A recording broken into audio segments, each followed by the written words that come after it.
പാപമോചനത്തിന്റെ പ്രാർത്ഥനയുമായി വിശ്വാസികൾ മക്കയിലെ ഹറമിലെത്തിയപ്പോൾ അത് ഇതുവരെ ഹറമിലെത്തിയ വിശ്വാസികളുടെ എണ്ണവുമായി ബന്ധപ്പെട്ട റെക്കോർഡ് ഭേദിക്കുകയായിരുന്നു. ലോകമെമ്പാടുമുള്ള ഉംറ തീർത്ഥാടകർ അടക്കമുള്ള മുസ്ലിങ്ങൾ റമദാനിലെ 27-ാം രാത്രിയിൽ മക്കയിലെ ഹറമിലും മദീനയിലെ പ്രവാചക പള്ളിയിലേക്കും ഒഴുകിയെത്തി.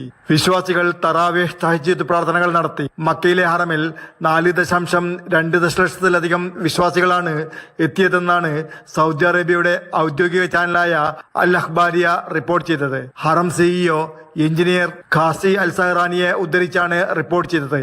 ഇതിൽ 8 ലക്ഷം ഉംറ തീർത്ഥാടകരും 3.41 ദശലക്ഷം മറ്റ് ആരാധകരും ഉൾപ്പെടുന്നു. വിശ്വാസികളാൽ ഹറമിന്റെ അകവും മുറ്റവും നിറഞ്ഞു കവിഞ്ഞു.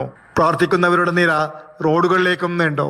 പാപമോചനത്തിന്റെ പ്രാർത്ഥനയുമായി വിശ്വാസികൾ അള്ളാഹുവിലേക്ക് കൈയുയർത്തി.